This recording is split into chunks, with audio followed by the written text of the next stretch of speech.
กองทุนส่งเสริมจุลวิสาหกิจขนาดน้อยและกลางได้ลงเคลื่อนไหวติดตามกวดการและสุกยูจุลวิสาหกิจขนาดน้อยและกลางจำนวน6หัวหน่วยอยู่เมืองหาดไซฟองนครหลวงจันทร์กองทุนส่งเสริมจุลวิสาหกิจขนาดน้อยและกลางหรือทสว.กระทรวงอุตสาหกรรมและการค้าร่วมกับแผนกอุตสาหกรรมและการค้านครหลวงจันทร์แผนกเกษตรกรรมและป่าไม้นครหลวงจันทร์และ3ธนาคารที่เป็นคู่ร่วมมือของกองทุนส่งเสริมจุลวิสาหกิจขนาดน้อยและกลาง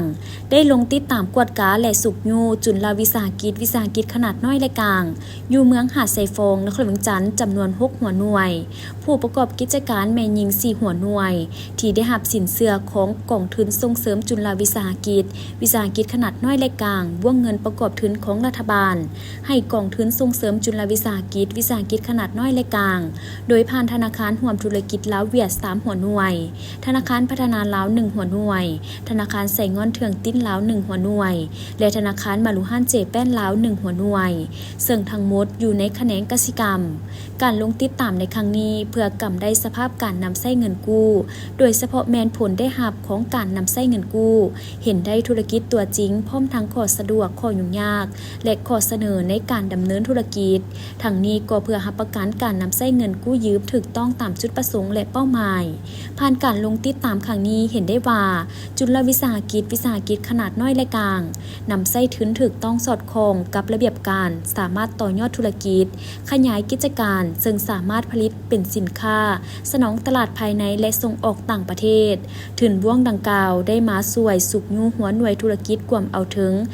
50ส่วนห้อยของเงินลงทุนทั้งหมดซึ่งเห็นได้จากวิสาหกิจประกอบกิจการเลี้ยงไก่พันไข่1หัวหน่วยสามารถผลิตไข่ไก่ได้ 54,000 แตะต่อปีวิสาหกิจประกอบกิจการปลูกเห็ด1หัวหน่วยสามารถผลิตเห็ดจำหน่ายได้ประมาณ21ต้นต่อปีวิสาหกิจประกอบกิจการเลี้ยงนกกระจอกเทศ1หัวหน่วยสามารถเลี้ยงนกกระจอกเทศใหญ่จำหน่ายให้ห้านอาหารภายในนครหลวงจันทร์และส่งออกประเทศไทยเฉลี่ยได้ประมาณ60ตัวต่อปีลูกนกกระจอกเทศเฉลี่ยได้180ตัวต่อปีและไข่นกประมาณ300หน่วยต่อปีวิสาหกิจประกอบกิจการปลูกหมักเผาหอม1หัวหน่วยแม่นได้ลงแนวพันธุ์ 7,000 กว่าต้นในท้ายปี2026คาดว่าจะสามารถเก็บเกี่ยวผลผลิตได้ 366,000 หน่วยต่อปีวิสาหกิจประกอบกิจการเลี้ยงสัตว์งัวหมูแบะปลาและกบสามารถหมุนเวียนผลผลิตสนองสินค้าให้ตลาดภายในตัวเมืองหาดไซฟองได้ปกติสามารถสร้างรายรับได้เฉลี่ยต่อเดือนได้952ล้านกีบต่อเดือนวิสาหกิจประกอบกิจการโรงสีข้าว1หัวหน่วยสามารถหมุนเวียนเก็บซื้อข้าวเปลือกมาสีเพื่อจำหน่ายได้เฉลี่ยประมาณ 1,600 กว่าต้นต่อปี